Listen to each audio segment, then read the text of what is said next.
Warning! If you haven't seen anything past Season 3 of Game of Thrones or haven't read anything past A Clash of Kings in the books, then I advise you to please turn away now before you get a nasty dose of spoilers. Is everybody gone? Yeah? Alright. Let's get to it then. So in Game of Thrones Season 3, Episode 9, we are treated to what is possibly the most shocking event in television history. 3 years later, this episode is rated a wild 9.9 on IMDb out of over 43,000 ratings. The thing everybody remembers, of course, is the shocking and horrific deaths of Robb Stark, his wife Talisa, his mother Catelyn, and the destruction of their entire army.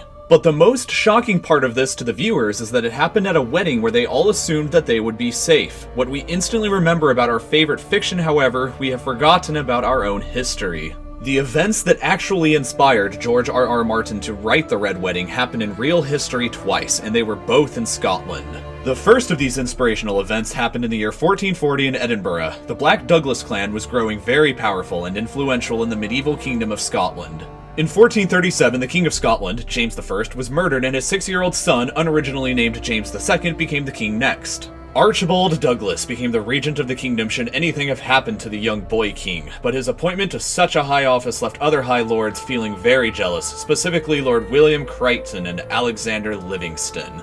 2 years later, after becoming the regent, Archibald Douglas died and left behind his 2 young sons. Sensing the opportunity, Crichton kind of started treating the young James II like Littlefinger treats Robin Arryn in A Game of Thrones. He manipulates the boy and manages to secure the position of Lord Chancellor, and then further convinces the young king to invite the 2 Douglas children to a dinner with them. So shortly afterwards, the 2 Douglas boys arrive at the castle in Edinburgh and begin to dine with the young King James and Lord Crichton. Now before we go any further, I'm curious if any of you watching this have thought up to this point exactly how old these boys were. Because the truth makes what I'm about to tell you incredibly disturbing. We know that King James was young, but at this point he was 10 years old. William Douglas, the eldest brother, was 16 and his younger brother David was only 11. For lack of a better phrase, history is fucked up a lot of the time.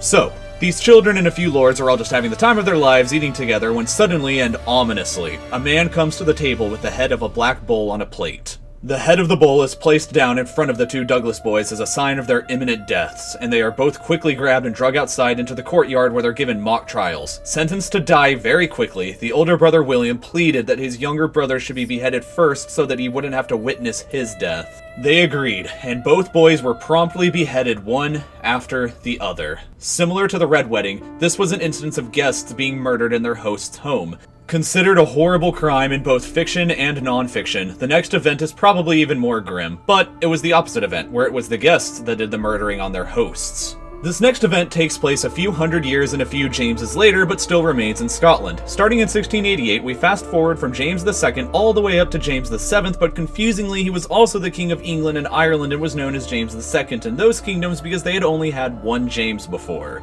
Anyway, that year this dude from the Netherlands named William landed in England and overthrew James in a glorious revolution. James fled the country to France and England quickly named William as their new king. Scotland, however, was a tad more cautious than that and demanded a resume from both James and William for why they should each be king. After reading through James's resume and feeling disappointed, the Scots decided to take William as their king too. However, much of the Highland Scots weren't exactly fans of that decision and rose up in revolt in support of James. This rebellion added more fuel to the ancient rivalry between 2 old Scottish clans, the MacDonalds and the Campbells. Members of the MacDonald clan had allegedly raided and looted the farm of a member of the Campbell clan during the rebellion, Robert Campbell, and killed some of his livestock.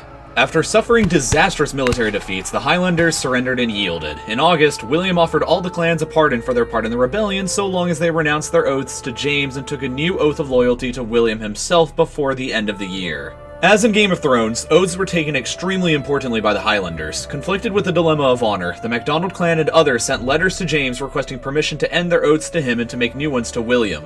James hesitated for a while because he thought he may still have a chance, but eventually decided it was hopeless and finally sent letters back saying okay. This is 1691 though in Europe, so internet and instant messaging wasn't exactly a thing, so the letters took a long time to arrive. The MacDonald clan didn't receive their letter until the middle of December though, and true to procrastination I'm sure many of you are doing now watching this video, Alistair MacLean waited until literally the very last day before the deadline on December 31st to go out and deliver his oath. Alistair MacLean was the head of the MacDonald clan, and if you're worried about turning in something late, it's okay, because at least your life probably isn't on the line like this guy's was. So on that day, he met with his governor named Colonel Hill, who told him that he wasn't qualified to hear his oath. Hill told him to instead travel to another city where a man named Sir Colin Campbell could hear his oath. Some of you probably know what the feeling, oh shit, feels like, and that has to be how Alistair MacLean felt. He left and tried to get there as quickly as he could, but he was held up by a bad snowstorm, and then this tool named Captain Drummond showed up, who detained him in a castle with his soldiers for a whole day just to delay him.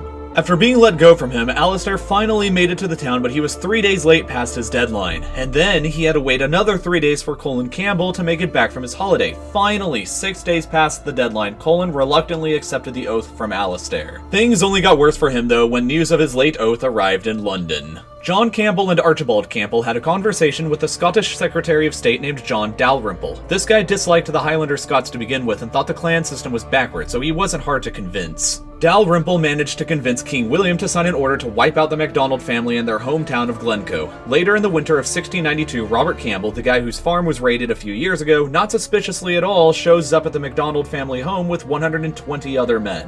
Robert says it's freezing out here, because it's winter, in Scotland, and there's nowhere else to stay. Alistair, being a nice guy, thinks sure, okay, and lets them all in. Guest rights are a huge deal in Game of Thrones. When Robb and Co. show up at the Freys, they are given guest rights and thus tricked into a false sense of security. The same happens here, but in reverse. These guests stay with the MacDonalds for 2 weeks before that tool Captain Drummond shows up again. Alistair probably would have thought, oh man, all of my enemies and hundreds of men are just showing up in my home. I think something is about to go down. Except Drummond remained hidden away from the others and brought the final orders from above to kill them all. That night, Robert Campbell and the others stayed up playing cards with their hosts and wished them all a good night. They stayed up until everybody was asleep, and then the slaughter began. The Campbell men went into the rooms and began slaughtering people in their beds. Alistair himself was cut down by swords as he tried rising from his bed. 38 MacDonald men in total were murdered in their homes by their own guests, and another 40 women and children escaped into the wilderness but quickly froze to death in the harsh winter weather. The Campbells burned the MacDonald houses to the ground, and the scene very likely resembled the immediate aftermath of the Red Wedding at the Twins, where the Freys and Boltons burn the Stark tents and massacre their men.